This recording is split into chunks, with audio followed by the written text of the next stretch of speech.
Assalamualaikum warahmatullahi wabarakatuh.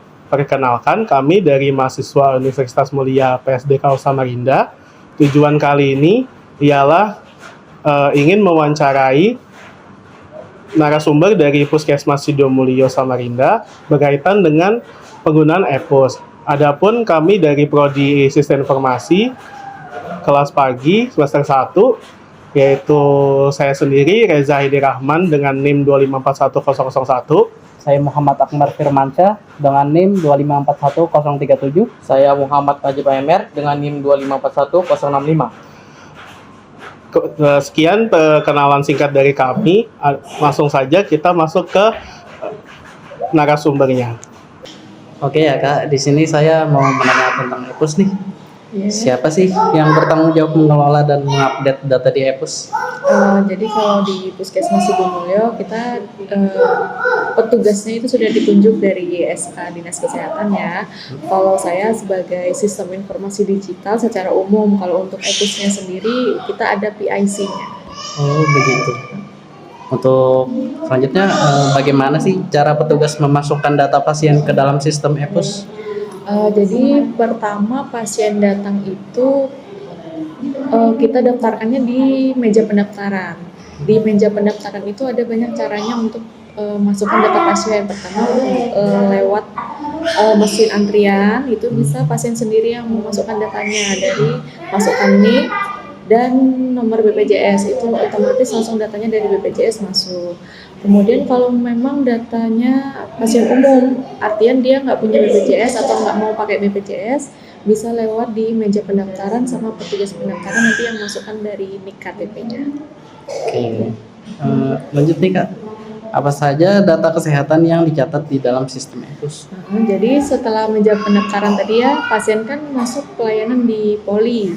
Nanti di poli itu yang dimasukkan datanya dari mulai anamnesa, yaitu berat badan, tinggi badan, terus keluhan yang dirasakan saat ini, kemudian tensi, tekanan darahnya, itu anamnesa. Kemudian kalau dari dokter bisa dari diagnosanya, kemudian terapinya, kemudian dari poli. Kemudian kalau butuh pemeriksaan penunjang di laboratorium, di situ datanya ada data pemeriksaan laboratorium ya, pemeriksaan darah, urin, dan sampel yang lain.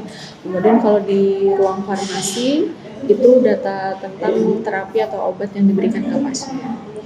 Oh begitu ya Kak. Menanya lagi nih Kak, Ya. Di mana sistem e-pos ini bisa diakses? Apakah hanya di ruang pendaftaran atau di setiap poli di puskesmas? Jadi semua petugas di Puskesmas Sidomulyo itu punya akun e-Puskesmas. Jadi di semua ruangan itu semua mengentry data. Mulai dari petugas pendaftaran, dari admin, terus dari perawat atau bidan sampai ke dokter sampai ke farmasi. Begitu. Nanya lagi nih Kak, Ya. kapan data pasien dimasukkan ke dalam sistem e-pos? Apakah saat pendaftaran atau setelah pelayanan?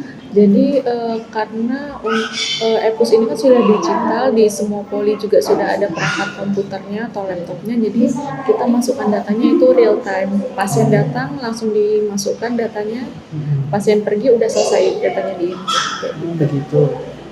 Lanjut nih Kak, Ya. mengapa pencatatan digital melalui e-pos lebih baik dibanding cara manual? Jadi sampai 2 tahun yang lalu itu kita masih pakai yang manual. Jadi kalau kelebihannya kita pakai yang digital sekarang ini, pertama yang pasti dia lebih cepat. Tinggal masukkan NIK-nya, masukkan nomor BPJS-nya, datanya langsung muncul. Terus riwayat sebelumnya juga sudah langsung muncul. Sedangkan kalau dari manual kan kita harus nyari dulu di ruangan, rekam medisnya dicariin. Sedangkan pasien kita ada ratusan, jadi yang belakang-belakang nunggunya lama. Itu yang pertama lebih cepat. Yang kedua, kalau misalnya nih ada bencana, ada kebakaran apa, kalau manual hilang, kita sudah nggak punya backup. Tapi sedangkan kalau di digital, mau kita akses dimanapun dia tetap ada. Itu sih, dua itu yang manfaatnya yang paling terasa. Oke Kak, makasih atas jawabannya Kak. Iya.